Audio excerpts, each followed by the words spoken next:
Price lord, hallelujah. ದೇವರ ನಾಮಕ್ಕೆ ಸ್ತೋತ್ರವಾಗಲಿ. ಪ್ರಾರ್ಥನೆ ಮಾಡಿಕೊಳ್ಳೋಣ. ಸರ್ವ ಸೃಷ್ಟಿಕರ್ತನಾದ ತಂದೆಯ ದೇವರೇ, ಮಗನ ದೇವರೇ, ಪರಿಶುದ್ಧಾತ್ಮನೇ, ನಿಮ್ಮ ನಾಮಕ್ಕೆ ಸ್ತೋತ್ರ ಸ್ವಾಮಿ. ಈ ದಿವಸ, ಈ ಸಮಯವು ಕೂಡ ನಿಮ್ಮಿಂದ ನೇಮಕವಾದಂತಹ ದಿವಸ ಸಮಯವಾಗಿದೆ. ಅದಕ್ಕಾಗಿ ನಿಮಗೆ ಸ್ತೋತ್ರ. ಈ ದಿವಸದ ಸಂದೇಶದ ಭಾಗವನ್ನು ಕೂಡ ಹೇರಳವಾಗಿ ಆಶೀರ್ವದಿಸಿ ನಿಮ್ಮ ಪವಿತ್ರಾತ್ಮನ ಮೂಲಕ ನಡೆಸೋದಕ್ಕಾಗಿ ಸ್ತೋತ್ರ. ನಿಮ್ಮ ಪ್ರೀತಿ ಸಹಾಯಲ್ಲದೆ ಏನು ಮಾಡಲು ಸಾಧ್ಯವಿಲ್ಲ. ನಿಮ್ಮೆಲ್ಲ ಉಪಕಾರಗಳಿಗಾಗಿ, ಪ್ರೀತಿಗಾಗಿ, ಕರುಣೆಗಾಗಿ ಕೃತಜ್ಞತಾ ವಂದನೆಗಳು. ಯೇಸುವಿನ ನಾಮದಲ್ಲಿ ಪ್ರಾರ್ಥಿಸಿದ್ದೇನೆ ನಮ್ಮ ತಂದೆ, ಆಮೇನ್. ಇದನ್ನು ಕೇಳುತ್ತಿರುವ ನನ್ನ ಸಹೋದರ ಸಹೋದರಿಯರೇ, ನಿಮಗೂ ನನ್ನ ಹೃದಯಪೂರ್ವಕವಾದಂತಹ ನಮಸ್ಕಾರಗಳು. ದೇವರು ಈ ದಿವಸವು ನಿಮ್ಮನ್ನು, ನಿಮ್ಮ ಮಕ್ಕಳನ್ನು ಎಲ್ಲ ರೀತಿಯಲ್ಲಿಯೂ ಹೇರಳವಾಗಿ ಆಶೀರ್ವದಿಸಲೆಂದು ಪ್ರತಿ ದಿವಸ ಬೆಳಗಿನ ಜಾವದ ಪ್ರಾರ್ಥನೆಯಲ್ಲಿ ಪ್ರಾರ್ಥಿಸುವವನಾಗಿದ್ದೇನೆ. ಈ ದಿವಸದ ಸಂದೇಶದ ಭಾಗವು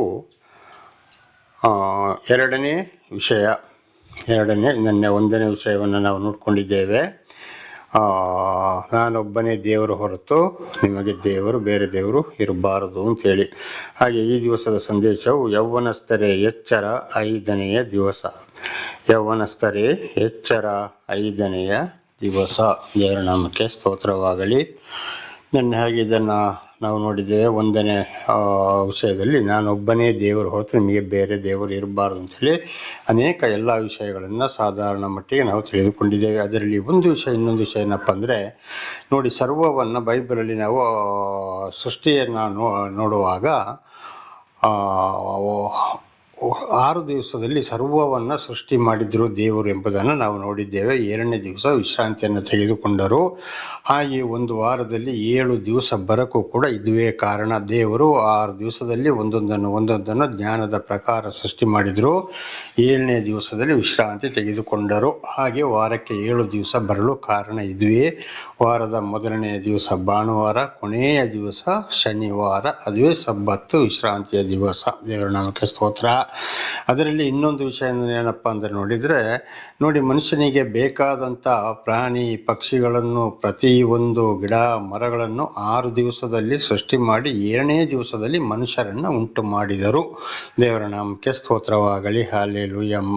ಮನುಷ್ಯರನ್ನು ಉಂಟು ಮಾಡಿದರು. ಹಾಗೂ ಈ ಮನುಷ್ಯನಿಗೆ ಬೇಕಾದಂಥ ಪ್ರಾಣಿ ಪಕ್ಷಿಗಳನ್ನು ಕೂಡ ದೇವರು ಉಂಟು ಮಾಡಿದರು ಎಂಬುದಾಗಿ ನಾವು ಓದುತ್ತೇವೆ.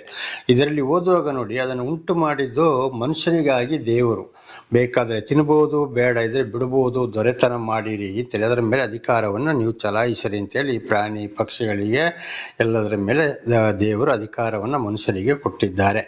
ಹಾಗೆ ನೋಡಿ, ಅದಕ್ಕೆ ಈಗ ಉದಾಹರಣೆಗೆ ಒಂದು ದನಗಳನ್ನೇ ತಗೊಳ್ಳುವ, ಅಕಸ್ಮಾತ್ ಆಡು ಅಂದರೆ ಮೇಕೆ ತಗೊಳ್ಳುವ, ಕುರಿ ತಗೊಳ್ಳುವ, ಇಂಥದನ್ನೆಲ್ಲ ನಾವು ತಗೊಳ್ಳೋಣ. ಆಗ ಏನಾಗ್ತದೆ, ಅಲ್ಲಿ ಈಗ ಬರ್ತಾ ಈ ಕಂಪ್ಯೂಟರ್ ವಿಜ್ಞಾನ ಯುಗದಲ್ಲಿ ಅಲ್ಲಿ ಏನಾಯಿತು, ನಾನಾ ರೀತಿಯ ತಿಂಡಿ ತಿನಿಸುಗಳನ್ನು ಪೀಡು ಅಂತೇಳಿ ನಾವು ನೋಡ್ತೇವೆ. ಮೊದಲು ಬರೀ ಹುಲ್ಲು ಸೊಪ್ಪು, ದನಗಳಿರ್ಬೋದು, ಮೇಕೆಗಳು, ಆಡುಗಳು ಇರ್ಬೋದು, ಕುರಿಗಳು ಇರ್ಬೋದು, ಎಲ್ಲವಕ್ಕೆ ಬರೀ ಹುಲ್ಲು ಸೊಪ್ಪನ್ನು ತಿಂದು ಅವು ಜೀವನ ಮಾಡ್ತಾ ಇದ್ವು. ನೋಡಿ, ಅದಕ್ಕೆ ಆಗ ಹುಲ್ಲನ್ನು ಕೂಡ ಮಳೆ ಸುರಿಸಿ ಭೂಮಿಯಲ್ಲಿ ಹುಲ್ಲು ಸೊಪ್ಪುಗಳು ಬೆಳೆಯುವಾಗೆ ಮಾಡಿ ಅದಕ್ಕೆ ಮೇವು ಯಾರು ಕೊಟ್ಟರು? ಆಹಾರವನ್ನು ದೇವರು ಕೊಟ್ಟರು.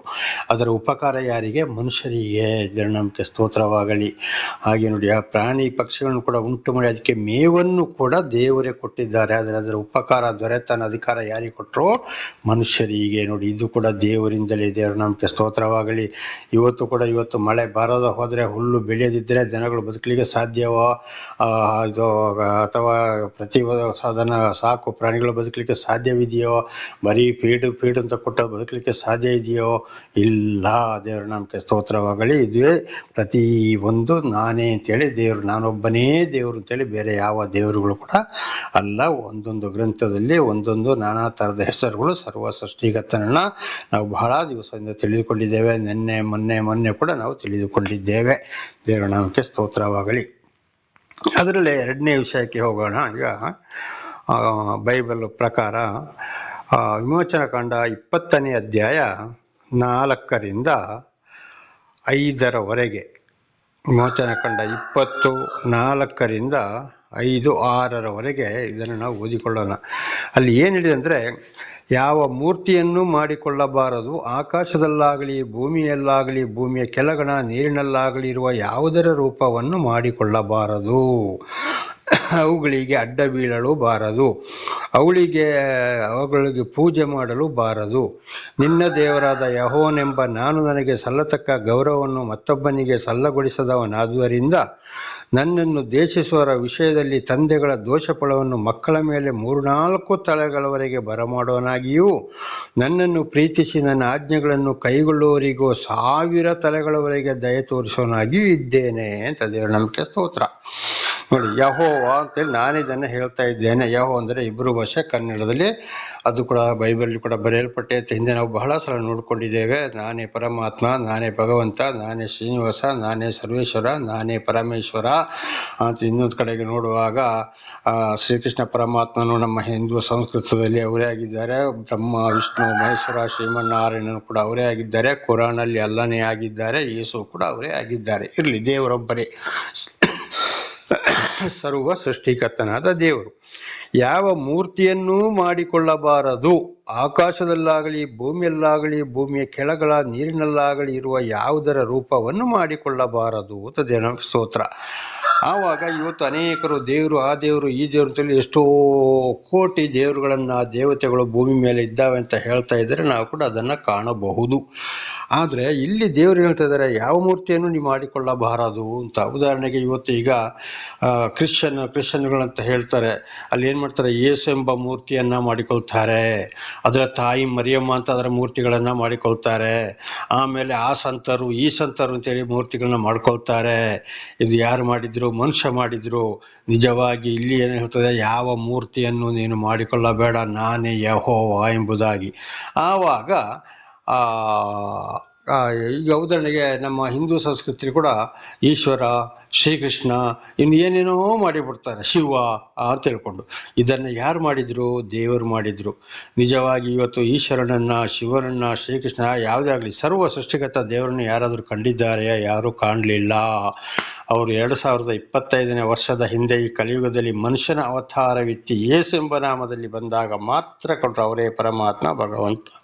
ಹಿಂದಿನ ಯುಗದಲ್ಲಿ, ದ್ವಾಪರಾಯುಗದಲ್ಲಿ ಶ್ರೀಕೃಷ್ಣನಾಗಿ ಮಾತ್ರ ಬಂದರು. ಆವಾಗ ಕಂಡ್ರು ಅಷ್ಟೇ.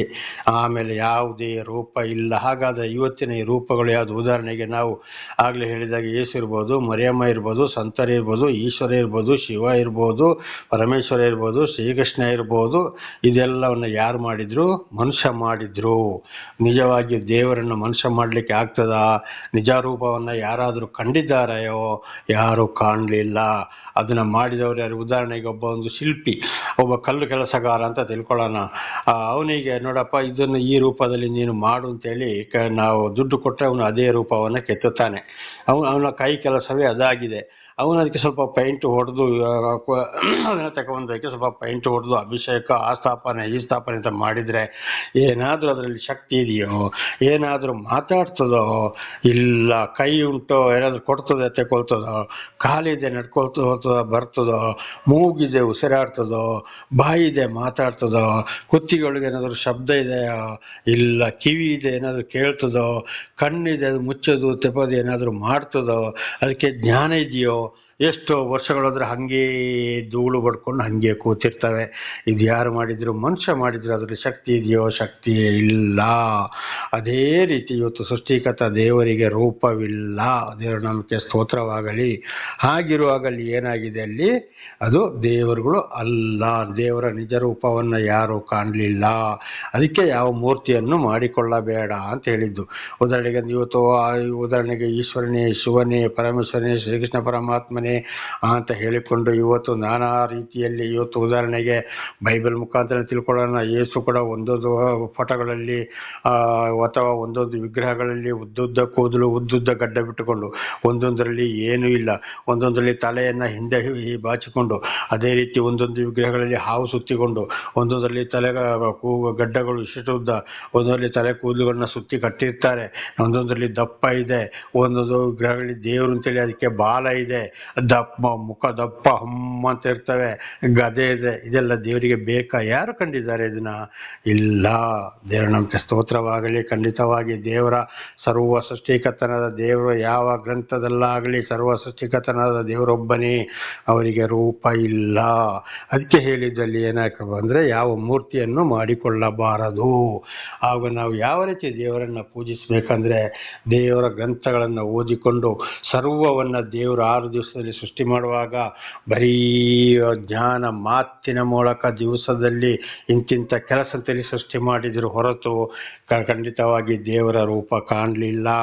ಈಗ ಬೈಬಲ್ಲಿ ಕೂಡ ನೋಡುವಾಗ ಪ್ರಥಮ ಮಾನವನಾದ ಆದಾಮನೊಂದಿಗೆ ಅವನ ಹೆಂಡತಿ ಅವ್ವಳೊಂದಿಗೆ ಅನೇಕ ಪ್ರವಾದಿಗಳೊಂದಿಗೆ ಋಷಿಮುನಿಗಳೊಂದಿಗೆ ಸಾಕ್ಷಿಗಳೊಂದಿಗೆ ದೇವರು ಮಾತನಾಡಿದರು. ಮನುಷ್ಯನ ಅವತಾರವೆತ್ತಿ ಬರೋಕ್ಕೆ ಮೊದಲು ಆವಾಗ ಏನಾಯ್ತಲ್ಲಿ ಬರೀ ವಾಣಿ ಮಾತ್ರ ಕೇಳ್ತು, ಮಾತು ಹೊರತು ಮನುಷ್ಯ ಕಾಣಲಿಲ್ಲ. ದೇವರ ನಾಮಕ್ಕೆ ಸ್ತೋತ್ರವಾಗಲಿ. ಅದು ಇವತ್ತು ಕೂಡ ದೇವರು 40ನೇ ದಿವಸ ಪರಲೋಕಕ್ಕೆ ಏರಿ ಹೋದ ಮೇಲೆ ಇವತ್ತು ಕೂಡ ದೇವರು ಸರಿಯಾಗಿ ಯಾರನ್ನು ಆದುಕೊಂಡಿದ್ದಾರೋ ಅವರಿಗೆ ಕೂಡ ಇವತ್ತು ವಾಣಿಯ ಮೂಲಕ ಮಾತನಾಡ್ತಾರೆ. ಮಲಗಿದಲ್ಲಿ ಕೂಡ ಹೋದಲ್ಲಿಯೂ ಬಂದಲ್ಲಿಯೂ ನನ್ನ ವಾಣಿ ನಿಮಗೆ ಹಿಂದಿನಿಂದ ಕೇಳಿಸುವುದೆಂಬುದಾಗಿ ಹೇಳಿದ್ದಾರೆ. ಹಾಗೆ ನನಗೆ ಕೂಡ ಹಿಂದೆ ಒಂದು ಡಿಸ್ಕ್ ಪ್ರಾಬ್ಲಮ್ ಬಂದಾಗ, ಕೊರೋನಾ ಬಂದಾಗ, ಬಾಕಿ ಸಮಯದಲ್ಲಿ ಕೂಡ ಎಷ್ಟೋ ಸಲ ಇವತ್ತು ಈಗ ಬೈಬಲನ್ನು ಮುಂದೆ ಇಟ್ಟುಕೊಂಡೇ ಮಾತನಾಡುವಾಗಿದ್ದೇನೆ. ಎಷ್ಟೋ ಸಲ ನನಗೆ ವಾಣಿ ಶಬ್ದ ಕೇಳಿದೆ. ವಾಣಿಯೊಂದಿಗೆ ಮಾತನಾಡಿದ್ದಾರೆ, ಎತ್ತರದಿಂದ ಮಾತನಾಡಿದ್ದಾರೆ, ಪಕ್ಕದಿಂದಲೂ ಮಾತನಾಡಿದ್ದಾರೆ. ದೇವರ ನಾಮಕ್ಕೆ ಸ್ತೋತ್ರವಾಗಲಿ. ಹಾಗೆ ಯಾವುದೇ ರೂಪವನ್ನು ಕೂಡ ನಾವು ಮಾಡಿಕೊಳ್ಳಬಾರದು. ಅಲ್ಲಿ ಇನ್ನೊಂದು ವಿಷಯ ಏನಪ್ಪ ಅಂದರೆ ಆಕಾಶದಲ್ಲಾಗಲಿ ಭೂಮಿಯಲ್ಲಾಗಲಿ ಭೂಮಿಯ ಕೆಳಗಡೆ ನೀರಿನಲ್ಲಾಗಲಿ ಇರುವ ಯಾವುದರ ರೂಪವನ್ನು ಮಾಡಿಕೊಳ್ಳಬಾರದು. ಇವತ್ತು ಅನೇಕರು ಏನು ಮಾಡ್ತಾರೆ, ಸೂರ್ಯನಿಗೆ ಕೈ ಮುಗಿತಾರೆ, ನಕ್ಷತ್ರನಿಗೆ ಕೈ ಮುಗಿತಾರೆ, ಚಂದ್ರನಿಗೆ ಕೈ ಮುಗಿತಾರೆ. ಅದು ದೇವರಲ್ಲ. ಅದು ಭೂಮಿಗೆ ಒಂದು ಬೆಳಕಿಗೋಸ್ಕರ ದೇವರು ಒಂದು ವಸ್ತುವನ್ನು ಸೃಷ್ಟಿ ಮಾಡಿ ಅಲ್ಲಿ ಇಟ್ಟರು. ದೇವರ ನಮಗೆ ಸ್ತೋತ್ರ. ಈಗ ಸೂರ್ಯ ದೇವರಾದರೆ ಮಳೆ ಮೋಡ ಬಂದಾಗ, ಸೂರ್ಯನಿಗೆ ಅಡ್ಡಾಗಿ ಬಂದಾಗ ಸೂರ್ಯನ ಪ್ರಕಾಶ ಭೂಮಿಗೆ ಕಪ್ಪಾಗ್ತದಲ್ಲಿ ಆವಾಗ ಸೂರ್ಯನ ಬೆಳಕನ್ನು ಮಳೆ ಮೋಡರಿಗೆ ತಡೆಯಕ್ಕೆ ಆಗ್ತದೋ? ಖಂಡಿತ ಆಗೋದಿಲ್ಲ. ಅದೇ ರೀತಿ ಚಂದ್ರ, ಅದೇ ರೀತಿ ನಕ್ಷತ್ರಗಳು ಎಲ್ಲವನ್ನ ಮಳೆ ಮೋಡಲ್ಲಿ ಮುಚ್ಚಿ ಹಾಕ್ಬಿಡ್ತದೆ. ಹಾಗದು ದೇವರು ಅಲ್ಲ. ಭೂಮಿಗಾಗಿ, ಹಗಲಿಗಾಗಿ ಸೂರ್ಯನನ್ನು, ರಾತ್ರಿಗಾಗಿ ಚಂದ್ರನನ್ನು, ಅದರ ಒಂದು ಪ್ರಕಾಶವನ್ನು ಕೂಡ ರಾತ್ರಿಯಾಗಿ ನಕ್ಷತ್ರವನ್ನು ಪ್ರತಿಯೊಂದನ್ನು ಉಂಟು ಮಾಡಿದವರು ಯಾರಾಗಿದ್ದಾರೆ? ದೇವರಾಗಿದ್ದಾರೆ. ಆಗ ನಾವು ಯಾರಿಗೆ ಕೈ ಮುಗಿಬೇಕು? ದೇವರ ಒಂದು ಶಕ್ತಿಯನ್ನು ನೋಡಿಕೊಂಡು ಕಣ್ಣು ಮುಚ್ಚಿ ತಲೆ ಬಾಗಿಸಿ ಕೈಯನ್ನು ಯಾಚನಾಪೂರ್ವಕವಾಗಿ ಹಿಡಿದುಕೊಂಡು, ಅಂದರೆ 2 ಕೈಯನ್ನು ಜೋಡಿಸಿ ಹಿಡಿದುಕೊಂಡು ಅಥವಾ 2 ಕೈಗಳನ್ನು ಮೇಲಕ್ಕೆತ್ತಿಕೊಂಡು ಮೊಣಕಾಲು ಊರಿಕೊಂಡು ನಿಂತುಕೊಂಡು ಕೂತುಕೊಂಡು ರೋಗಿಯಾದರೆ ಮಲ್ಕೊಂಡು ನಾನಾ ರೀತಿಯಲ್ಲಿ ನಾವು ದೇವರನ್ನು ಪ್ರಾರ್ಥಿಸಬೇಕು. ಅಷ್ಟೇ. ನಮಗೆ ಸ್ತೋತ್ರವಾಗಲಿ. ಉದಾಹರಣೆಗೆ ಇವತ್ತು ಮುಸ್ಲಿಂ ಸಹೋದರರು ಕೂಡ ನೋಡಿ, ಅವ್ರ ಮಸೀದಿಗೆ ಹೋಗ್ತಾರೆ, ಅಲ್ಲಿ ಏನಾದರೂ ರೂಪ ಇದೆಯಾ? ಇಲ್ಲ.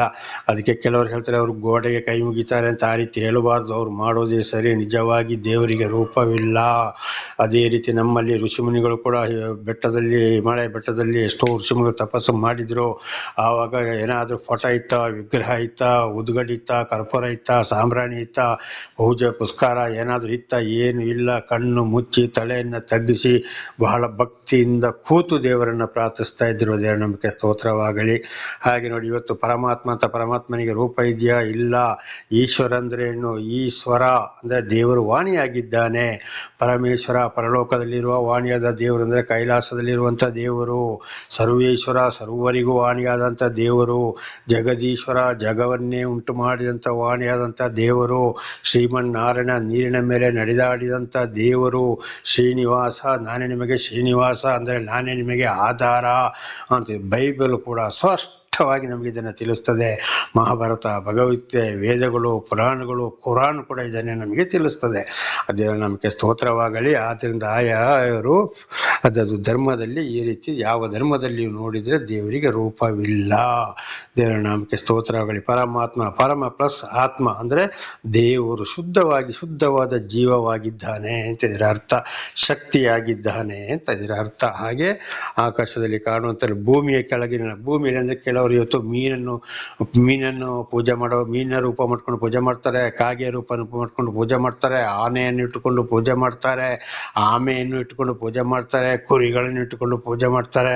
ಕ್ರಿಸ್ಮಸ್ ಬಂತಂದ್ರೆ ಕುರಿಗಳನ್ನ, ಪಾರಿವಾಳಗಳನ್ನ ಎಲ್ಲ ಇಟ್ಟುಕೊಂಡು ಅದಕ್ಕೂ ಯೇಸುವಿನ ಹಾಡು ಹಾಡೋರಾಗಿದ್ದಾರೆ.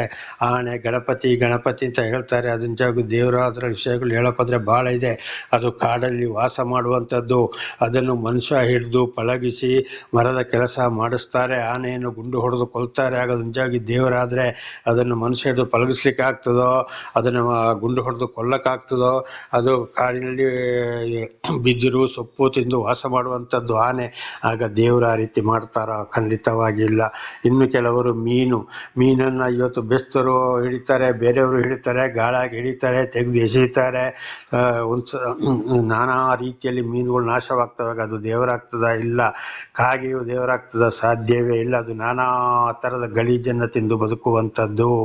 ದೇವರ ನಾಮಕ್ಕೆ ಸ್ತೋತ್ರವಾಗಲಿ. ಇದೆಲ್ಲ ದೇವರು ಸೃಷ್ಟಿ ಮಾಡಿದ ವಸ್ತುಗಳು ಹೊರತು ಮನುಷ್ಯನಿಗಾಗಿ ದೇವರುಗಳಲ್ಲ. ಆಗ ಸರ್ವ ಸೃಷ್ಟಿ ಮಾಡಿದ ದೇವರಿಗೆ ಮಾತ್ರ ಹೇಳಿದ ಮನಸ್ಸಲ್ಲಿ ಕೆಳಗಿನ ಭೂಮಿಯಲ್ಲಾಗಲಿ. ಇನ್ನು ಕೆಲವರು ದನಗಳನ್ನು ಮಾಡಿಕೊಂಡು ಪೂಜೆ ಮಾಡ್ತಾರೆ. ಅಯ್ಯೋ ಇದು ಲಕ್ಷ್ಮಿ ಹಸ ದನ ಗೋವು ಅಂತ ತಿಳ್ಕೊಂಡು ಅದನ್ನ ಮನುಷ್ಯರು ಕಟ್ಕೊಂಡು ಉಳ್ತಾರೆ, ಅದಕ್ಕೆ ಹೊಡೀತಾರೆ, ಬಡೀತಾರೆ. ಅದು ನಾನಾ ಥರ ಮನುಷ್ಯ ತಿಂದು ಬಿಟ್ಟಿದ್ದನ್ನ ಅದು ತಿಂತದೆ, ಸಾಯ್ತದೆ, ಹುಳಾಗಿಯೂ ಸಾಯ್ತದೆ. ಅದನ್ನು ಕೊಯ್ತಾರೆ, ಮಾಂಸ ಮಾಡ್ತಾರೆ, ಅದನ್ನು ತಿಂತಾರೆ.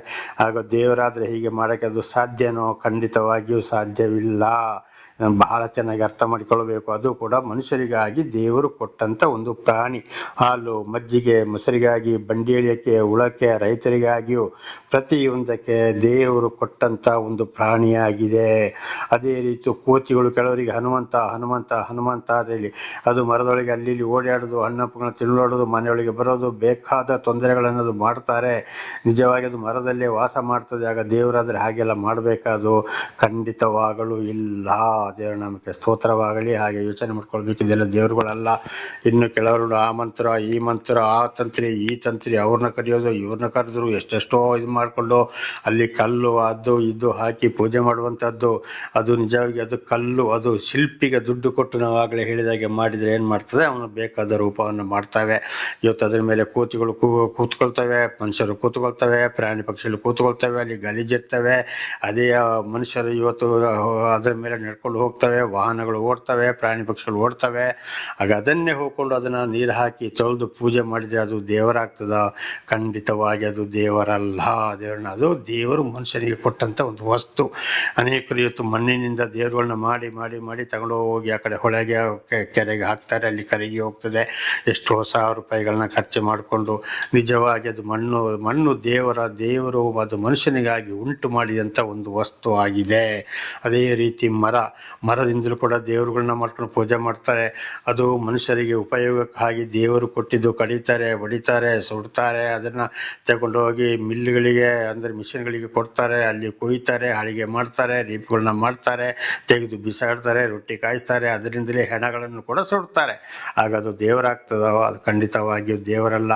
ಮರಗಳನ್ನ ಕಡಿತಾರೆ, ಮಾಡ್ತಾರೆ. ಅದಕ್ಕೆ ನೀರು ಹೊಯ್ದರೆ ಮಾತ್ರ ಬೇಸಿಗೆಗಾಲದಲ್ಲಿ ಅದು ಕಾಡು ಮರಗಳು ಏನಾಗ್ತದೆ, ವಿಪರೀತ ಬಿಸಿಲಾದ್ರೂ ಒಂದೊಂದು ಒಣಗ್ತವೆ, ಸಾಯ್ತವೆ, ಸೊಪ್ಪು ಇಲ್ಲದೆ ಹಾಗೆ ಇರ್ತವೆ. ಮಳೆ ಬಂದಾಗ ಅಕಸ್ಮಾತ್ ಎಲ್ಲಿಯಾದ್ರೆ ಬೇರುಗಳು ಕೆರೆಗೋ ನದಿಗೋ ಹೋಗಿ ಮುಟ್ಟಿದಾಗ ಚಿಗುರಾಗಿ ಹಸಿರಾಗಿರ್ತವೆ. ಆಗ ದೇವರಾಗಲಿಕ್ಕೆ ಸಾಧ್ಯವೋ? ಇಲ್ಲ.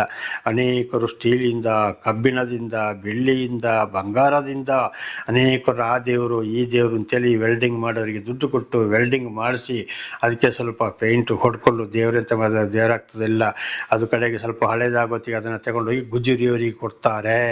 ಅದು ದೇವರಾಗಲಿಕ್ಕೆ ಸಾಧ್ಯವೋ? ಇಲ್ಲ. ಸರ್ವವನ್ನು ಸೃಷ್ಟಿ ಮಾಡಿದವನು ದೇವರಾಗಿದ್ದಾನೆ. ಅದಕ್ಕೆ ಅಲ್ಲಿ ಹೇಳಿದ್ದು, ಆಕಾಶದಲ್ಲಾಗಲಿ ಭೂಮಿಯಲ್ಲಾಗಲಿ ಭೂಮಿಯ ಕೆಳಗಣ ನೀರಿನಲ್ಲಾಗಲಿ ಇರುವ ಯಾವುದರ ರೂಪವನ್ನು ಮಾಡಿಕೊಳ್ಳಬಾರದು ಅಂತ. ಅವುಗಳಿಗೆ ಅಡ್ಡ ಬೀಳಲು ಬಾರದು, ಪೂಜೆ ಮಾಡಲು ಬಾರದು. ನಿನ್ನ ದೇವರಾದ ಯೆಹೋವನೆಂಬ ನಾನು ನನಗೆ ಸಲ್ಲತಕ್ಕ ಗೌರವವನ್ನು ಮತ್ತೊಬ್ಬನಿಗೆ ಸಲ್ಲಗೊಡಿಸುವುದಿಲ್ಲ. ದೇವರ ನಮಗೆ ಸ್ತೋತ್ರವಾಗಲಿ. ಅದಕ್ಕೆ ನೋಡಿ, ಈಗ ಹೇಳಿದಾಗೆ ಪೂಜೆ ಪುಸ್ಕರ, ನಾನಾ ರೀತಿಯ ಪೂಜೆಗಳಿಗೆ ಎಷ್ಟೋ ದುಡ್ಡನ್ನು ಕೊಟ್ಟು ಪೂಜೆ ಮಾಡಿಸುವಂಥದ್ದು. ಈಗ ನಾವು ವಿಗ್ರಹಗಳು ದೇವರಲ್ಲ ಅಂತೇಳಿ ಇದನ್ನು ಆದಷ್ಟು ಮಟ್ಟಿಗೆ ನಾವು ತಿಳಿದುಕೊಂಡಿದ್ದೇವೆ. ನಮ್ಮ ಜೀವಿತದಲ್ಲಿ ಕೂಡ ಅಲ್ಲಿ ಆ ದೇವಸ್ಥಾನ ಈ ದೇವಸ್ಥಾನ, ಅಲ್ಲಿ ಆ ದೇವರು ಕೂತಿದ್ದಾನೆ, ಇಲ್ಲಿ ದೇವರು ಕೂತಿಂದ ಹೋಗ್ತಾರೆ, ಇಲ್ಲಿ ಏನಾದರೂ ಉಪಕಾರ ಆಗ್ತದೋ, ಯಾರಿಗಾದ್ರೂ ಉಪಕಾರ ಸಿಕ್ಕಿದೆಯೋ? ಖಂಡಿತವಾಗಲೂ ಇಲ್ಲ. ಅದೇ ರೀತಿ ಇದರಲ್ಲಿ ಬಹಳ ಎಚ್ಚರವಾಗಿರಬೇಕು. ದೇವರ ನಮಗೆ ಸ್ತೋತ್ರ. ದೇವರೇ ಅಲ್ಲ, ದೇವರು ಸರ್ವ ಸೃಷ್ಟಿಯನ್ನು ಉಂಟು ಮಾಡಿದಂಥ ದೇವರಾಗಿದ್ದಾನೆ. ಹಾಗಾದರೆ ದೇವರ ರೂಪ ಯಾವುದು ಎಂಬುದು ಒಂದು ಪ್ರಶ್ನೆ ಬರ್ತದೆ. ನೋಡಿ, ಆಗಲೇ ಹೇಳಿದ ಹಾಗೆ ಹಿಂದಿನ ದ್ವಾಪರಾಯುಗದಲ್ಲಿ ಶ್ರೀಕೃಷ್ಣನಾಗಿ ಬಂದರು. ಈ ಯುಗದಲ್ಲಿ ವಿಷ್ಣುವಿನ 10 ಅವತಾರಗಳನ್ನು ನಾವು ಓದಬಹುದು. ಆವಾಗ ಈ ಯುಗದಲ್ಲಿ ಯೇಸು ಎಂಬ ನಾಮದಲ್ಲಿ ಬಂದರು. ಆಯಾಯ ಸಮಯಕ್ಕೆ ಯುಗಗಳಿಗೆ ಸರಿಯಾಗಿ ಅವತಾರ ಎತ್ತಿ ಬರ್ತೇನೆ ಅಂತೇಳಿ ಮಹಾಭಾರತ ಭಗವದ್ಗೀತೆಯಲ್ಲಿ ಕೂಡ ಬರೆಯಲ್ಪಟ್ಟಿದೆ. ದೇವರ ನಮಗೆ ಸ್ತೋತ್ರವಾಗಲಿ. ದೇವರ ರೂಪ ವಾಣಿ. ವಾಣಿ ಅಂದರೆ ಬರೀ ಮಾತು ಮಾತ್ರ, ಶಬ್ದ. ವೈಗೋ ಬ್ರಹ್ಮ ಅಂದರೆ ನಮ್ಮ ಸಂಸ್ಕೃತಿ ವೈಗೋ ಬ್ರಹ್ಮ ಅಂದರೆ ದೇವರು ವಾಣಿ ಮತ್ತು ಶಬ್ದವಾಗಿದ್ದಾನೆ, ಅವನೇ ಸೃಷ್ಟಿಕರ್ತ ಅಂತ. ಉದಾಹರಣೆಗೆ ಇವತ್ತು ನಾವು ಒಬ್ಬೊಬ್ಬರು ಎದುರೆದುರು ನಿಂತುಕೊಂಡು ಮಾತನಾಡ್ತೇವೆ. ಮಾತನಾಡುವಾಗ ಮಾತು ಮಾತ್ರ ಶಬ್ದ ಮಾತ್ರ ಕೇಳ್ತದೆ ಹೊರತು ಮಾತು ಕಾಣ್ತದ ಇಲ್ಲ. ಮೊಬೈಲಲ್ಲಿ ಬಹಳ ದೂರದಿಂದ ಎಲ್ಲೆಲ್ಲಿಂದಲೋ ಮಾತನಾಡ್ತೇವೆ, ಆಗ ಅಲ್ಲಿ ಕೇಳಿಸುವುದು ಯಾವುದು? ಬರೀ ಶಬ್ದ ಹೊರತು ಮಾತು ಕಾಣ್ತದೆ ನಮಗೆ ಇಲ್ಲ. ಆಕಾಶದಲ್ಲಿ ನೋಡಿ, ಮಳೆಗಾಲದಲ್ಲಿ ಗುಡುಗುಗಳು ಬರ್ತವೆ. ಆ ಗುಡುಗಿಯೇ ದೇವರ ಮಾತಾಗಿದೆ ಎಂಬುದಾಗಿ ನಾವು ಇದನ್ನು ಬೈಬಲಲ್ಲಿ ಬಹಳ ಚೆನ್ನಾಗಿ ತಿಳ್ಕೊಳ್ಬಹುದು. ಆವಾಗ ಅಲ್ಲಿ ಏನಾಗ್ತದೆ? ಆ ಗುಡುಗು ಶಬ್ದ ಮಾತ್ರ ಕೇಳ್ತದೆ ಹೊರತು ಅದು ದೇವರ ಗರ್ಜನೆ, ಆ ಮಾತು ನಮಗೆ ಕಾಣ್ತದ ಇಲ್ಲ. ದೇವರ ನಮಗೆ ಸ್ತೋತ್ರವಾಗಲಿ. ಹಾಗೆ ದೇವರು ಏನಾಗಿದ್ದಾರೆ? ವಾಣಿ ಮತ್ತು ಶಬ್ದವಾಗಿದ್ದಾರೆ. ಹಾಗೆ ದೇವರು ಪ್ರಥಮ ಮನುಷ್ಯನನ್ನು ಉಂಟು ಮಾಡಿದಾಗ ಆದಾಮನೊಂದಿಗೆ ಮಾತನಾಡಿದರು, ಅವನ ಹೆಂಡತಿಯೊಂದಿಗೆ ಮಾತನಾಡಿದರು, ಅನೇಕ ಪ್ರವಾದಿಗಳೊಂದಿಗೆ ಋಷಿಗಳೊಂದಿಗೆ ಮಾತನಾಡಿದರು, ಹೊಸ ಒಡಂಬಡಿಕೆಯಲ್ಲಿ ಕೂಡ ನೋಡುವಾಗ ಸಾಕ್ಷಿಗಳೊಂದಿಗೆ ಮಾತನಾಡಿದರು, ದರ್ಶನ ಕೊಟ್ಟರು, ಆಕಾಶದ ಕೆಳಗೆ ಮಾತು ಕೇಳಿತು, ಬರೀ ವಾಣಿಯಾಗಿತ್ತು. ದೇವರ ನಮಗೆ ಸ್ತೋತ್ರ. ಹಾಗೆ ದೇವರು ವಾಣಿಯ ರೂಪವಾಗಿದ್ದಾರೆ, ಕಣ್ಣಿಗೆ ಕಾಣದಂಥ ಒಂದು ಶಕ್ತಿಯಾಗಿದ್ದಾರೆ. ಎರಡನೇ ಪ್ರಶ್ನೆ ಗಾಳಿ. ಗಾಳಿ ಕೂಡ ದೇವರ ಒಂದು ರೂಪವಾಗಿದೆ. ಗಾಳಿಯು ದೇವರ ರೂಪವಾಗಿದೆ. ಗಾಳಿ ಇವತ್ತು ನೋಡಿ ಮೈಗೆ ಬಡೀತದೆ, ಚಂಡಮಾರುತ ಬರ್ತದೆ, ಇಂಥ ಬಿಲ್ಡಿಂಗ್ಗಳನ್ನ ಬೀಸ್ತದೆ, ವಾಹನಗಳನ್ನು ಕೊಚ್ಚಿಕೊಂಡು ಹೋಗ್ತದೆ, ಹಾರಿಸಿಕೊಂಡು ಹೋಗ್ತದೆ. ಅದು ಗಾಳಿಯ ಕೆಲಸಕ್ಕಾಗ ನಮ್ಮ ಮೈಗೂ ಬಡೀತದೆ, ಮರ ಗಿಡಗಳು ಅಲ್ಲಾಡ್ತವೆ, ಅದರ ಶಕ್ತಿ ಕೆಲಸ ಕಾಣ್ತದೆ ಹೊರತು ಗಾಳಿ ನಮ್ಮ ಕಣ್ಣಿಗೆ ಕಾಣ್ತದ? ಒಂದು ಶಬ್ದ ಕೇಳ್ಬೋದು ಬರ್ರ ಅಂತ, ಇಷ್ಟೇ ಆದರೂ ಕಣ್ಣಿಗೆ ಕಾಣ್ತದ? ಕಣ್ಣಿಗೆ ಕಾಣುವುದಿಲ್ಲ. ಇದಾಗಿದೆ ದೇವರ ರೂಪ. ಅದುವೇ ಇವತ್ತು ಜೀವವಾಗಿದೆ. ದೇವರ ನಾಮಕ್ಕೆ ಸ್ತೋತ್ರವಾಗಲಿ. ಈಗ ಒಂದು ಡಾಕ್ಟರ್ ಒಬ್ಬರನ್ನು ಆಪರೇಷನ್ ಮಾಡ್ತಾರೆ, ಆಪರೇಷನ್ ಮಾಡುವಾಗ ಬದುಕಿದ್ದಾರೆ ಅಂತ ಅವರಿಗೆ ಮಾತ್ರ ಗೊತ್ತಿರ್ತದೆ, ಆದರೆ ಜೀವ ಅವರಿಗೆ ಕಾಣ್ತದ? ಇಲ್ಲ. ಆಪರೇಷನ್ ಆಗಿ ಎಷ್ಟೋ ಹೊತ್ತಿನ ನಂತರ ಆಮೇಲೆ ಜೀವ ಬರ್ತದೆ. ಪ್ರತಿ ಒಂದಕ್ಕೂ ಹಾಗೆ ಈ ಗಾಳಿ ಕೊಡಿದ ಏನಾಗಿದೆ? ಅವರು ಗಾಳಿಯ ರೂಪವಾಗಿದೆ. ದೇವರ ನಾಮಕ್ಕೆ ಸ್ತೋತ್ರವಾಗಲಿ. ಹಲ್ಲೆಲೂಯ. ಇನ್ನೊಂದು ಬೆಳಕಿನ ರೂಪ. ಬೆಳಕಿನ ರೂಪ ಅಂದರೆ ಬೆಂಕಿಯ ರೂಪ. ನೋಡಿ, ಆಕಾಶದಲ್ಲಿ ಜೋರಾಗಿ ಗುಡುಗು ಬಂದಾಗ, ಸಿಡಿಲು ಬಂದಾಗ ಅದು ಏನಾಗ್ತದೆ? ಆ ಬೆಂಕಿಯ ರೂಪದಲ್ಲಿ ಭೂಮಿಗೆ ಬರುತ್ತದೆ, ಸಿಡಿಲುಗಳು ಮಿಂಚುತ್ತವೆ. ಅದು ದೇವರ ಮಾತಾಗಿದೆ, ಮಾತಿನ ವೇಗವಾಗಿದೆ. ಅದಕ್ಕೆ ಬೈಬಲ್ ಹೇಳ್ತದೆ, ನನ್ನ ಮಾತು ಬೆಂಕಿಗೆ ಸಮಾನ ಅಂತೇಳಿ. ದೇವರ ನಮಗೆ ಸ್ತೋತ್ರವಾಗಲಿ. ಅಂದರೆ ನಾನೇ ಬೆಳಕಾಗಿದ್ದೇನೆ ಅಂತ ಇದರ ಅರ್ಥ. ಇದನ್ನು ಕೂಡ ಆದಿಕಾಂಡದಲ್ಲಿ ನೋಡುವಾಗ, ನಾವು ವಿಮೋಚನ ಕಾಂಡದಲ್ಲಿ ನೋಡುವಾಗ ಒಂದು ಉರಿಯುವ ಪೊದೆ, ಅದರ ಒಳಗಡೆ ಒಬ್ಬ ದೇವದೂತನು ಮೋಶೆ ಅಂತ ಕರೆದಾಗ ಕರೀತಾರೆ. ಮೋಶೆ ಇಗೋ ನಾನಿದ್ದೇನೆ ಅಂತ ಹೇಳ್ತಾ ಇದ್ದಾರೆ. ಆಗ ಅಲ್ಲಿ ಮೋಶೆಗೆ ಕಂಡಿದ್ದು ಯಾವುದು? ಬೆಂಕಿ. ಆ ಬೆಂಕಿಯೊಳಗೆ ಒಂದು ಮನುಷ್ಯ ಕಂಡಿದ್ದು. ಅದು ಯಾರಾಗಿದ್ದಾರೆ? ಬೆಂಕಿ ದೇವರ ಒಂದು ರೂಪ. ಅದರೊಳಗೆ ತಿರುಗಾಡುವವರು ದೇವರಾಗಿದ್ದಾರೆ. ಯಾಕೆ? ದೇವರು ಅಗ್ನಿಯಾಗಿದ್ದಾರೆ, ಬೆಳಕಿನ ರೂಪವಾಗಿದ್ದಾರೆ ಅಂತ. ಇದನ್ನು ನೋಡಿದಾಗ ಇನ್ನೊಂದು ಕಡೆ ಬೈಬಲಿಂದ ಡ್ಯಾನಿಯಲ್ ಎಂಬ ಗ್ರಂಥದಲ್ಲಿ ಅವರು 3 ಜನ ಸಹೋದರರನ್ನು ನೆಬೂಕದ್ನೆಚ್ಚರ್ ಎಂಬ ಒಂದು ಅರಸ ತಗೊಂಡೋಗಿ ದೇವರ ಪರವಾಗಿ ಮಾತನಾಡಿದಕ್ಕೆ ಅವರನ್ನು ಬೆಂಕಿಯಲ್ಲಿ ಸುಟ್ಟು ನಾಶ ಮಾಡಬೇಕು ಅಂತ ನೋಡಿದಾಗ ತಗೊಂಡೋಗಿ ಬೆಂಕಿಗೆ ಆಜ್ಞೆ ಹಾಕಿದ್ರು. ಆಮೇಲೆ ಇವರು ಏನಾದರೂ ನೋಡೋಣ ಅಂತ ಬೆಂಕಿ ಹತ್ರ ಬರುವಾಗ ಅಲ್ಲಿ ಒಟ್ಟು ಬೆಂಕಿಯೊಳಗೆ 4 ಜನ ತಿರುಗಾಡ್ತಾ ಇದ್ದಾರೆ. ಆಗ ಅಲ್ಲಿಂದ ವಾಪಸ್ ಕರೆದ. ಅವರ ಮೈಯಲ್ಲಿ ಬೆಂಕಿಯ ವಾಸನೆ ಕೂಡ ಇರಲಿಲ್ಲ, ಬೆಂಕಿಯ ಒಳಗಿಂದ ಬಂದರು. ಹಾಗೆ ನೋಡಿ, ಇದು ಏನಾಗಿದೆ? ಬೆಂಕಿಯ ರೂಪ ಅಂದರೆ ಬೆಳಕಿನ ಒಂದು ರೂಪವಾಗಿದೆ. ಈಗ ಒಂದು ಉದಾಹರಣೆಗೆ ರಾತ್ರಿ ಕರೆಂಟ್ ಇಲ್ಲ ಇದ್ರೆ ಏನಾಗ್ತದೆ? ಇಡೀ ಮನೆ ಕತ್ತಲೆ ಆಗ್ತದೆ. ಅದೇ ಕರೆಂಟ್ ಇದ್ದಾಗ ಅಥವಾ ನಮ್ಮ ಕೈಯಲ್ಲಿ ಬಂದು ಬೆಳಕಿದ್ದಾಗ ಹಾಕಿದರೆ ಪ್ರತಿ ಒಂದಲ್ಲಿ ಕಾಣ್ತದೆ. ಇದೇ ರೀತಿ ದೇವರು ಬೆಳಕಾಗಿದ್ದಾರೆ. ಒಂದು. ಎರಡನೇದಾಗಿ ನಮ್ಮ ಜೀವಿತದಲ್ಲಿ ಕತ್ತಲು ಮತ್ತು ಬೆಳಕು. ಕತ್ತಲು ಅಂದರೆ ಪಾಪ. ನಮ್ಮ ಮೂಲಕವೋ ನಮ್ಮ ಹಿರಿಯರ ಮೂಲಕವೋ ಅನೇಕ ತಪ್ಪುಗಳು ಬಂದು ಹೋದಾಗ ಅದೇ ನಮ್ಗೆ ಗೊತ್ತಿಲ್ಲ ಇದ್ದರೂ ದೇವರು ನಮಗೆ ದರ್ಶನ ಕೊಟ್ಟು ಇತರರ ಮೂಲಕ ನಮ್ಮನ್ನು ಪಾಪಗಳಿಂದ ಬಿಡುಗಡೆ ಮಾಡಿ ದೇವರನ್ನೇ ತಿಳಿಯಪಡಿಸ್ತಾರೆ, ನಮ್ಮನ್ನು ಸಾಕ್ಷಿಯನ್ನಾಗಿ ಮಾರ್ಪಡಿಸುತ್ತಾರೆ. ಅದೇ ರೀತಿ ನೋಡಿ, ಹಿಂದೆ ನನ್ನ ಹಿರಿಯರು, ನನ್ನ ತಂದೆಯಂದಿರು ಮಾಡಿದ ಪಾಪ ನನ್ನ ಮೇಲೆ ಬಂತು. ಅದೇ ಹೇಳಿದ್ದು, ಸತ್ತು ಮಣ್ಣಿಗೆ ಮಣ್ಣಾಗಿ ಧೂಳಿಗೆ ಧೂಳಾಗಿ ಹೋಗಿ 31 ವರ್ಷ ಆಗಬೇಕಿತ್ತು. ನನ್ನ ಹೆಸರೇ ಭೂಮಿ ಮೇಲೆ ಇರುವಂಥ ಪರಿಸ್ಥಿತಿಯಲ್ಲಿ ಇರಲಿಲ್ಲ. ಆದರೆ ದೇವರೇ ಇತರರ ಮೂಲಕ ದರ್ಶನ ಕೊಟ್ಟು ಕೇರಳಕ್ಕೆ ಹೋಗುವಾಗಿ ಆಮೇಲೆ ಗ್ರಂಥಗಳನ್ನು ಓದಿ ತಿಳಿದುಕೊಂಡು ದೇವರನ್ನು ಕಂಡುಹಿಡಿಯುವಂಥ ಒಂದು ಜ್ಞಾನವನ್ನು ಕೊಟ್ಟು ನನಗೆ ದೇವರ ನಮಗೆ ಸ್ತೋತ್ರ. ಆದ್ದರಿಂದ ನನ್ನನ್ನು ಮರಣದಿಂದ ಮೇಲಕ್ಕೆತ್ತಿದರು, ಅನೇಕ ಶತ್ರುಗಳಿಂದ ಬಿಡಿಸಿದರು, ವಾಹನ ಅಪಘಾತಗಳಿಂದ, ಪ್ರಾಣಿಯ ಕೈಯಲ್ಲಿ ಸಾಯುವಂಥದನ್ನ, ದೊಡ್ಡ ದೊಡ್ಡ ಕಾಯಿಲೆಗಳಲ್ಲಿ ಸಾಯುವಂಥದನ್ನ, ಒಂದು ಬಳಗ, ಹೆಂಡತಿ, ಮಕ್ಕಳು ಎಲ್ಲ ತೊರೆದು ಬಿಟ್ಟು ದೇವರು ನನ್ನನ್ನು ರಕ್ಷಿಸ್ತಾ ಇದ್ದಾರೆ.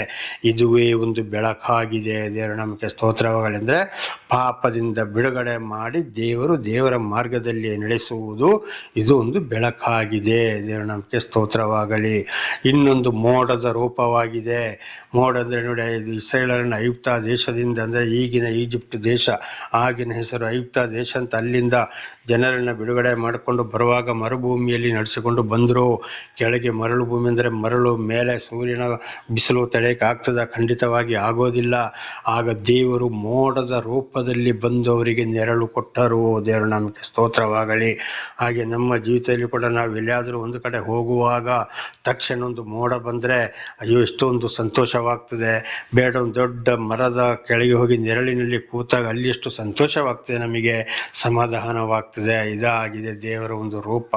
ಅದು ಮಾತ್ರವಲ್ಲ, ನಮ್ಮ ಜೀವಿತದಲ್ಲಿ ಕೂಡ ನಮಗೆ ಬಹಳ ಕಷ್ಟ, ಸಂಕಟ, ದುಃಖಗಳಿಗೆ ನೆರಳಾಗಿ, ಅಂದರೆ ಶಾಂತಿ, ಸಮಾಧಾನ ಕೊಟ್ಟು ನಮ್ಮನ್ನು ನಡೆಸ್ತಾ ಇರುವವರು ಯಾರಾಗಿದ್ದಾರೆ? ದೇವರಾಗಿದ್ದಾರೆ. ಇದು ಒಂದು ರೂಪ. ಕೇಳೋದು ಅಗ್ನಿಸ್ತಂಭ, ಮೇಘಸ್ತಂಭ, ವಾಣಿ, ಶಬ್ದವಾಗಿದ್ದಾರೆ ಅಂತ ಹೇಳಿದ್ದು ದೇವರ ರೂಪ. ಇನ್ನೊಂದು ಏನಪ್ಪ ಅಂದರೆ, ಎಲ್ಲ ಯುಗಗಳಲ್ಲಿ ನಾವು ನೋಡ್ತೀವಿ ಮನುಷ್ಯನ ಅವತಾರವೆತ್ತಿ ಬಂದರು. ಆಗಿನ ದ್ವಾಪರ ಯುಗದಲ್ಲಿ ಶ್ರೀಕೃಷ್ಣನಾಗಿ ಬಂದರು, ಈ ಕಲಿಯುಗದಲ್ಲಿ ಯೇಸೆಂಬ ರಾಮದಲ್ಲಿ ಕೂಡ ಬಂದರು. ಅದು ಕೂಡ ಜನಗಳು ಅಯ್ಯೋ ದೇವರು ಎಷ್ಟು ಸಲ ಹುಡ್ತಾನೆ, ದೇವರು ಒಂದೇ ಸಲ ಹುಟ್ಟೋದು, ಒಂದೇ ಸಲ ಸಾಯುವುದು, ಆಮೇಲೆ ಹುಟ್ಟೋದಿಲ್ಲ, ಸಾಯುವುದಿಲ್ಲ, ಅದೆಲ್ಲ ಸುಳ್ಳು ಅಂತೇಳಿ ಅಪವಾದವನ್ನು ತರ್ತಾ ಇದ್ದಾರೆ ಅನೇಕರು. ದಯವಿಟ್ಟು ಇಂಥವರ ಮಾತನ್ನು ಕೇಳಕ್ಕೆ ಹೋಗಬೇಡಿ. ಅವರು ಬಂದು ಒಂದೇ ರೂಟಲ್ಲಿ ಹೋಗ್ತಾರೆ ಹೊರತು, ಒಂದೇ ಗ್ರಂಥದ ಮೂಲಕ ಹೋಗ್ತಾರೆ ಹೊರತು, ಅದನ್ನೇ ಹಿಡ್ಕೊಂಡು ನಮ್ಮ ದೇವರೇ ಸರಿ, ನಿಮ್ಮ ದೇವರು ತಪ್ಪು, ಹಾಗೆ ಅಂತ ದೂಷಣೆ ಮಾಡ್ತಾರೆ. ಇಂಥವರನ್ನು ದಯವಿಟ್ಟು ಮನೆ ಒಳಗಡೆ ಸೇರಿಸಬೇಡಿ. ಎಲ್ಲ ಗ್ರಂಥಗಳಲ್ಲಿಯೂ ನಾವು ಸತ್ಯವನ್ನು ಕಂಡುಹಿಡಿಯಬೇಕು. ಒಂದು ಊರಿಗೆ ಹೋಗಬೇಕಾದ್ರೆ ಒಂದೇ ದಾರಿ ಇರ್ತದ? ನಾನಾ ಕಡೆಯಿಂದ ದಾರಿಗಳು ಬಂದು ಊರನ್ನು ಸೇರ್ತವೆ. ಹಾಗೆ ನಾವು ದೇವರ ಬಳಿಗೆ ಹೋಗಬೇಕಾದ್ರೆ ಎಲ್ಲ ಕಡೆಗೂ ಎಲ್ಲ ದಾರಿಗಳನ್ನು ನಾವು ಕಂಡುಹಿಡಿಯಬೇಕಾಗ್ತದೆ. ಎಲ್ಲದರಲ್ಲೂ ಸತ್ಯವನ್ನು ನಾವು ಕಂಡುಹಿಡಿಯಬೇಕಾಗ್ತದೆ. ನಮ್ಮದೇ ಸರಿ, ನಮ್ಮದೇ ಸರಿ, ನಮ್ಮದೇ ಸರಿ, ನಿಮ್ಮದು ತಪ್ಪು, ಹಾಗೆ ಹೀಗೆ ಅಂತ ಹೇಳೋರನ್ನ ಖಂಡಿತವಾಗಿಯೂ ಅಲ್ಲಿ ಮನೆಗೆ ಸೇರಿಸಬಾರದು. ಜನಗಳನ್ನು ಗಲಿಬಿಲಿಗೊಳಿಸುವವರು, ಅಲ್ಲಿ ಕಲಹಗಳನ್ನು ಉಂಟು ಮಾಡುವವರು. ಆದರೆ ದೇವರು ಯಾರು ಅಂತ ನಾವೀಗ ಇದರಲ್ಲಿ ಮೊನ್ನೆಯಿಂದ ಬಹಳ ಚೆನ್ನಾಗಿ ಮೊದಲಿಂದ ತಿಳಿದುಕೊಂಡು ಬರ್ತಾ ಇದ್ದೀವಿ. ಆಯಾಯ ಗ್ರಂಥಗಳಲ್ಲಿ ಆಯಾಯ ಹೆಸರುಗಳು. ಹಾಗೇನಾಗಿದೆ, ಅಲ್ಲಿ ಮನುಷ್ಯನ ಅವತಾರವೆತ್ತಿ ಬಂದರು. ಹಾಗೆ ನೋಡಿ, ಮನುಷ್ಯನ ಈ ಉದಾಹರಣೆಗೆ ಬೈಬಲಲ್ಲಿ ತಗೊಳ್ಳೋಣ. ಮನುಷ್ಯ 2025ನೇ ವರ್ಷದ ಹಿಂದೆ ಮೊದಲ ಶತಮಾನದಲ್ಲಿ ವಾಣಿಯಾದಂಥ ದೇವರು ಮನುಷ್ಯನ ಅವತಾರವೆತ್ತಿ ಬಂದು 33 ವರ್ಷ ಜೀವಿಸಿ 30ನೇ ವರ್ಷದಲ್ಲಿ ಅಲ್ಲಿವರೆಗೆ ಅವರು ದೇವರ ಗ್ರಂಥವನ್ನು ಅಧ್ಯಯನ ಮಾಡಿ ಆಮೇಲೆ ದೀಕ್ಷಾ ಸ್ಥಾನ ಅಂದರೆ ಗಂಗಾ ಸ್ನಾನವನ್ನು ಪಡೆದುಕೊಂಡು 3 ವರ್ಷ ಪರಲೋಕ ಕೈಲಾಸ ವೈಕುಂಠದ ವಿಷಯವನ್ನು ತಿಳಿಸಿದಾಗ ವಿರೋಧಿಗಳು ಹೊಡೆದರು, ಕೊಂದರು, ಶಿಲುಬೆಗೆ ಏರಿಸಿದರು, ಮರಣ ಹೊಂದಿದ್ರು, ಸಮಾಧಿ ಮಾಡಿಸಿಕೊಂಡ್ರು, 3ನೇ ದಿವಸ ಪುನರುತ್ಥಾನಗೊಂಡ್ರು, 40ನೇ ದಿವಸ ಪರಲೋಕಕ್ಕೆ ಏರಿ ಹೋದರು. ಆಗ ಅಲ್ಲಿಂದ ಈಗ ಅವರು ಏನಾಗಿದ್ದಾರೆ? ಆತ್ಮಸ್ವರೂಪನಾಗಿದ್ದಾರೆ. ದೇವರು ಒಂದು ಜೀವವಾದಿ ಶಕ್ತಿಯಾಗಿ ಹೊರಹೊಮ್ಮಿದ್ದಾರೆ. ದೇವರ ನಾಮಕ್ಕೆ ಸ್ತೋತ್ರವಾಗಲಿ. ಅದನ್ನೇ ಹೇಳಿದ್ದು, ನಾನೇ ಸರ್ವೇಶ್ವರ, ನಾನೇ ಪರಮೇಶ್ವರ, ನಾನೇ ಜಗದೀಶ, ನಾನೇ ಶ್ರೀನಿವಾಸ, ನಾನೇ ಶ್ರೀಮನ್ನಾರಾಯಣ, ನಾನೇ ಶ್ರೀಕೃಷ್ಣ ಪರಮಾತ್ಮ, ನಾನೇ ಯೆಹೋವ, ನಾನೇ ಯೇಸು, ನಾನೇ ಭಗವಂತ, ನಾನೇ ಅಲ್ಲಾಹನು ಕೂಡ ನಾನೇ ಆಗಿದ್ದೇನೆ ಅಂತೇಳಿ ಮಹಮ್ಮದ್ ಪೈಗಂಬರ್ ಅವರ ಮುಖಾಂತರ ಇದನ್ನೇ ಹೇಳಿದ್ದು. ಇಂದಿನ ದ್ವಾಪರ ಯುಗದಲ್ಲಿ ಕೂಡ ಶ್ರೀಕೃಷ್ಣನು ಅವರು ಕೂಡ ಹೀಗೊಂದು ಸ್ತ್ರೀಯ ಗರ್ಭದಲ್ಲಿ ಬಂದರು. ಒಂದು ಬೇಡರವನ್ನು ಬಾಣ ಬಿಟ್ಟಾಗ ಆ ಬಾಣ ಬಂದು ಕಾಲಿಗೆ ತಗುಲಿದಾಗ ಅದರಲ್ಲಿ ಅವರು ಮರಣ ಹೊಂದಿದರು. ದೇವರ ನಾಮಕ್ಕೆ ಸ್ತೋತ್ರವಾಗಲಿ. ಅದೇ ರೀತಿಯಾಗಿ ಇವತ್ತು ಏನಾಗಿದೆ, ದೇವರಿಗೆ ಯಾವುದೇ ರೂಪವಿಲ್ಲ, ಈಗ ತಿಳಿಸಿದಂಥದ್ದು ರೂಪವೇ ಆಗಿದೆ. ದೇವರ ನಾಮಕ್ಕೆ ಸ್ತೋತ್ರವಾಗಲಿ. ಆಗಲೇ ದೇವರ ರೂಪ ಕೂಡ ಏನೆಂಬುದಾಗಿ ನಾವು ತಿಳಿದುಕೊಂಡಿದ್ದೇವೆ. ಆದ್ದರಿಂದ ನೋಡಿ, ಇವತ್ತೆಲ್ಲ ಒಂದೊಂದು ಕಡೆಗೆ ಪೂಜೆ ಪುಸ್ಕಳಿ, ಕಷ್ಟ ಸಂಕಟ ದುಃಖಗಳಿಂದ ಪ್ರವಾಸ ಹೋಗ್ತಾರೆ, ಎಷ್ಟೆಷ್ಟೋ ಲಕ್ಷ ಲಕ್ಷ ರೂಪಾಯಿ ಖರ್ಚು ಮಾಡಿಕೊಂಡು ಬರ್ತಾರೆ. ಆದರೆ ಏನಾದರೂ ಶಾಂತಿ ಸಮಾಧಾನ ಸಿಗ್ತದೋ? ಇಲ್ಲ. ಅವರ ಮನೆಯಲ್ಲಿ ಖಂಡಿತವಾಗಿ ಕಲಹಗಳು ತಪ್ಪುವುದು ಇಲ್ಲ. ಒಬ್ಬೊಬ್ಬರು ಹೋಗಿ ಹಿಂದಿರುಗಿ ಬರುವಾಗ ಏನು ಮಾಡ್ತಾರೆ, ಅಲ್ಲಿ ವಾಹನಗಳು ಪಲ್ಟಿ ಆಗ್ತವೆ ಅಥವಾ ವಾಹನಗಳು ಬೆಂಕಿ ಹಿಡಿತವೆ. ಎಷ್ಟೋ ಜನಗಳ ಹೆಣಗಳು ಮಾತ್ರ ವಾಪಸ್ ಬರುತ್ತವೆ. ಇದು ಯಾಕೆ ಆಗಬೇಕು? ವಿಗ್ರಹಗಳು ದೇವರಾದರೆ ಇವು ಅನೇಕ ಚಂಡಮಾರುತಗಳು ಸುನಾಮಿಗಳು ಬರ್ತವೆ, ಬೆಟ್ಟಗುಡ್ಡಗಳು ಜರೀತವೆ.